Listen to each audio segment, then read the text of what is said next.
স্মরণী মেয়ে, নতুন একটা বছর। এই নতুন কথাটার মধ্যে একটা আনন্দের গন্ধ আছে। অনাগত কিছু স্বপ্ন, কাঙ্ক্ষিত কিছু সুখ আর অপ্রত্যাশিত চমকের আকাঙ্ক্ষায় আমরা এসে দাঁড়িয়েছি 1431-এর দোরগোড়ায়। সবার নতুন বছর মঙ্গলময় হোক এই কামনা নিয়ে শুরু করছি আমার কবিতা। আমার কবিতা এই বাংলা বছর আর বাংলা তারিখ নিয়ে লেখা। কবিতার নাম বাংলা তারিখ, কবি অনির্বাণ ঘোষ। সারা বছর হুঁশ থাকে না, সারা বছর উপেক্ষিত, ক্যালেন্ডারের তারিখ হয়েই ঝুলতে থাকে অর্ধ মৃত।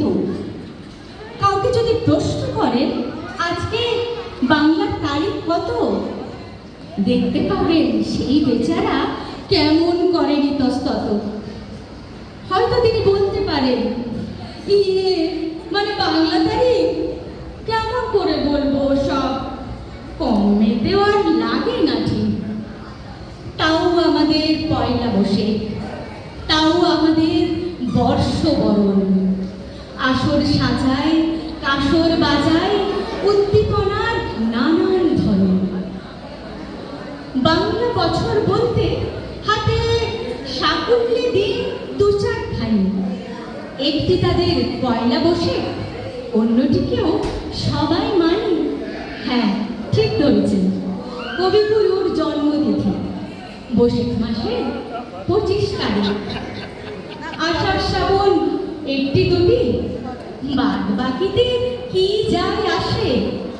হয়তো পুজো পার্বণে কিংবা বিয়ের তিথি খোঁজার বেলায় সবাই তখন পঞ্জি খোলে, সবাই তখন বাংলা তারিখ মেলায় ঠেকাই পড়ে দু একদিনে।